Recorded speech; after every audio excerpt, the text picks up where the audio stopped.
प्रधानमंत्री श्री नरेंद्र मोदी जी ने एक विकसित भारत का स्वप्न देखा।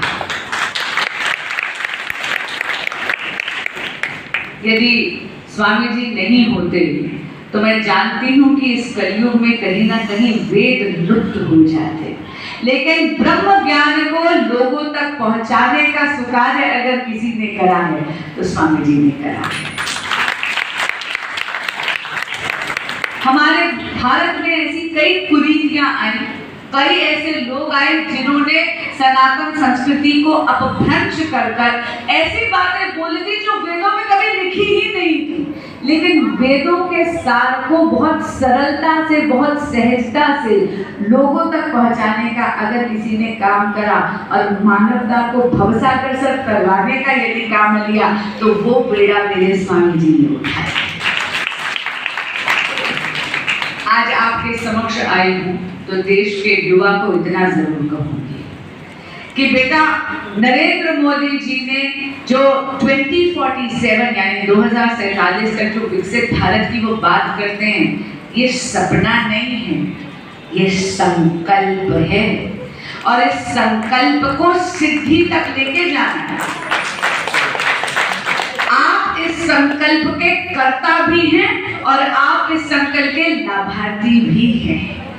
याद रखिएगा, विकसित भारत का अर्थ क्या है? विकसित भारत का अर्थ ये है कि भारत एक विश्व गुरु उभर कर दुनिया के सामने आए। और ये जो आधुनिकता की हम बात करते हैं तो विकसित भारत का अर्थ ये नहीं है कि हम केवल आधुनिकता का हाथ अपनाते अपनाते हमारे पुराने ट्रेडिशंस यानी हमारी संस्कृति का दामन छोड़ दे। और इसीलिए नरेंद्र मोदी क्या कहते हैं? विकास भी और विरासत भी।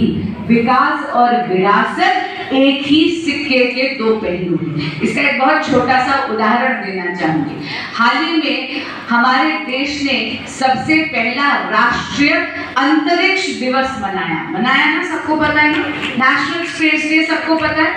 सबको पता है उस दिन क्या हुआ था? चंद्रयान-3 में लैंडिंग करी थी और भारत चंद्रयान-3 से पूरे विश्व में पहला देश बना जिसने जाकर चंद्रमा के दक्षिण ध्रुव पर जाकर तिरंगा फहराया।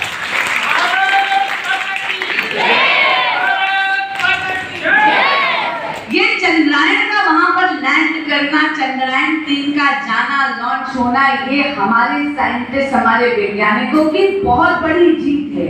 ये देश की तकनीक को आगे लेके गया, हमारी रिसर्च एंड डेवलपमेंट, हमारी एजुकेशन, हमारी शिक्षा की बात करता है। विकास, लेकिन साथ में विरासत देखो। जहां पर चंद्रयान-3 लैंड हुआ उस पॉइंट का नाम क्या है? शिव शक्ति पॉइंट। क्यों? क्योंकि हम जानते हैं कि पूरी की पूरी सृष्टि भगवान शंकर के ओम के नाद से उसका सृजन हुआ है।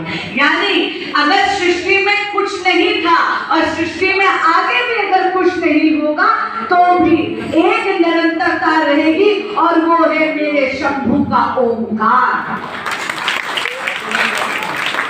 और शिव की शक्ति जो सृजन की शक्ति है, जो प्रकृति की संचार की शक्ति है, वो है हमारी माँ भगवती यानी माँ पार्वती।